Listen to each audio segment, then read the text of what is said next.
Production is in full swing for Colin Trevorrow's next entry in the Jurassic franchise.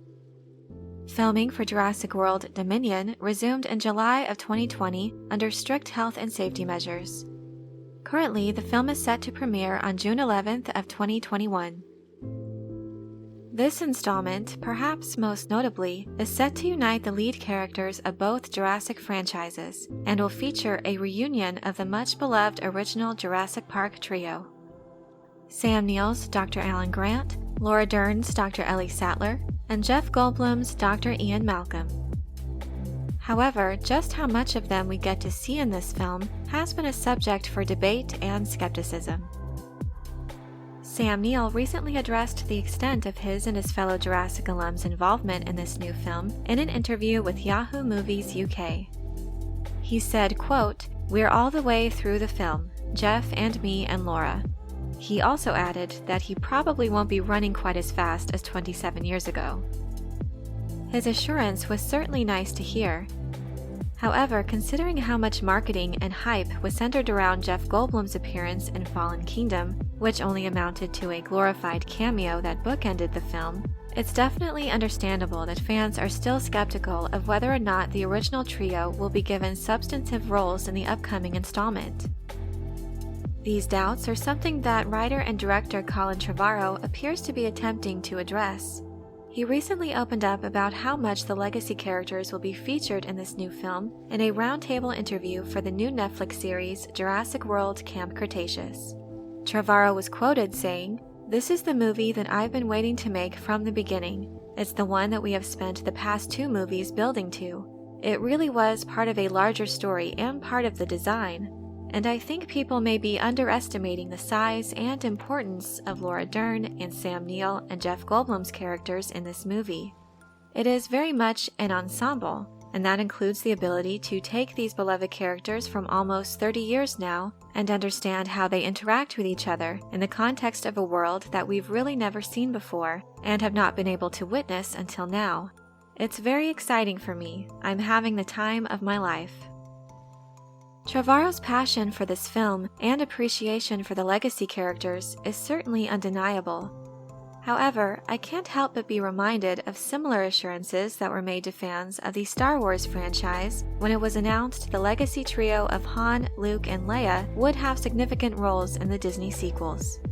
What fans were expecting was to see those characters represented on screen in the same spirit as the original films. What fans got, however, was an infamous subversion of expectations, being forced to watch the failure and death of each of these characters play out throughout the trilogy. I won't go any further with that comparison, but I can't help but feel that this is a part of the reason why many fans are skeptical about whether or not the legacy characters of the Jurassic franchise will be treated the same. What I hope for Jurassic World Dominion is that these iconic characters return in the same spirit as they were in the first film. After all, it was the chemistry between them and their interactions in the quieter moments that elevated it to be one of the greatest films of all time. I sincerely hope this isn't just another attempt at superficial fan service, using the names and faces of these characters as a marketing strategy only to relegate them to side roles or to serve as cheerleaders for the younger faces. What I will say in Trevorrow's behalf is that his comments show that his heart is in this project, being the one that he wanted to make from the beginning. So for that reason, of all of the Jurassic World films, I'm the most interested to see how this one turns out.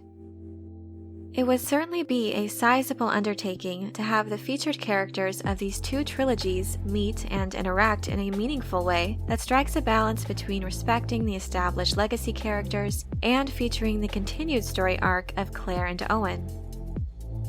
Another advantage that the Jurassic Park film had was being able to benefit from the mind of Michael Crichton.